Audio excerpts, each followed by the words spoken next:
ഒരു ദിവസം ക്ലാസ് കഴിഞ്ഞപ്പോഴാണ് വിനോദിൻ്റെ കോൾ വരുന്നത്. താഴെ ഉണ്ട്, വേഗം വാന്ന് പറഞ്ഞു. ഭയങ്കര സന്തോഷം തോന്നി. കാരണം കുറേ നാളുകൂടി കാണുന്നുണ്ട്. ഇപ്പോൾ എൻ്റെ വീട്ടിലാണ് ഞാൻ നിൽക്കുന്നത്, പഠിക്കുന്നുണ്ട് കേട്ടോ. അങ്ങനെ പഠിക്കുന്നിടത്തോട്ട് കുറച്ച് സാധനമൊക്കെ വാങ്ങിക്കാനുണ്ടായിരുന്നു. അപ്പോൾ അതൊക്കെ വാങ്ങിച്ചു.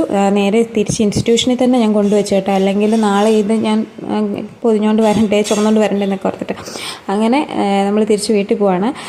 ശരിക്കും ഞങ്ങൾക്കൊരു പ്രശ്നമുണ്ട്. ഞങ്ങൾ എവിടെ പോയാലും വഴി തെറ്റിയിട്ട് റിവേഴ്സ് എടുക്കാതെ നേരെ പോകും. നേരെ പോയി കഴിയുമ്പോഴത്തേന് എവിടെയെങ്കിലും പോയി നിൽക്കും, വഴിയില്ലാതെ, വഴി തീർന്നിട്ട്. അങ്ങനെ ഒരു സിറ്റുവേഷൻ ആട്ടോ ഇത്. എവിടെയാണെന്ന് പോലും അറിയാൻ മേലാതെ ഞങ്ങൾ ചെന്ന് നിന്നു. പിന്നെ ഞാൻ പറഞ്ഞു എനിക്ക് ബാംഗ്ലൂർ ജ്യൂസിൽ കാണണം, ജ്യൂസ് കുടിക്കണം എന്നൊക്കെ. കേൾക്കാത്ത മട്ടിൽ ഇങ്ങനെ ഇരിക്കുമായിരുന്നു. ഏതായാലും അവിടെ ചെന്നപ്പോൾ നിർത്തി നമ്മൾ ജ്യൂസൊക്കെ കയറി കുടിച്ചു കേട്ടോ. കുഞ്ഞില്ലാത്തതിൻ്റെ ഒരു വിഷമം ഉണ്ടായിരുന്നു. കാരണം അവളെ ഇല്ലാതെ നമ്മളങ്ങനെ പുറത്ത് പോകാറില്ല. പക്ഷെ ഇപ്പോൾ പഠിക്കുന്നതുകൊണ്ട് എനിക്ക് ഞാൻ പഠിക്കുന്നിടത്ത് വന്നതുകൊണ്ട് അവളില്ലല്ലോ. അതൊക്കെ ഞങ്ങളിങ്ങനെ പറഞ്ഞുകൊണ്ടിരിക്കുമായിരുന്നു. അത് കഴിഞ്ഞപ്പോൾ വീട്ടിൽ ചെന്ന് അവൾ നല്ല ഉറക്കമായിരുന്നു. അപ്പോൾ അവളെ കണ്ടിട്ട് പിന്നെ വേണം തിരിച്ച് വീട്ടിൽ പോയി. അപ്പോൾ ഇന്നത്തെ വീഡിയോ അത്രയേ ഉള്ളൂ. അടുത്ത വീഡിയോ കാണുന്നത്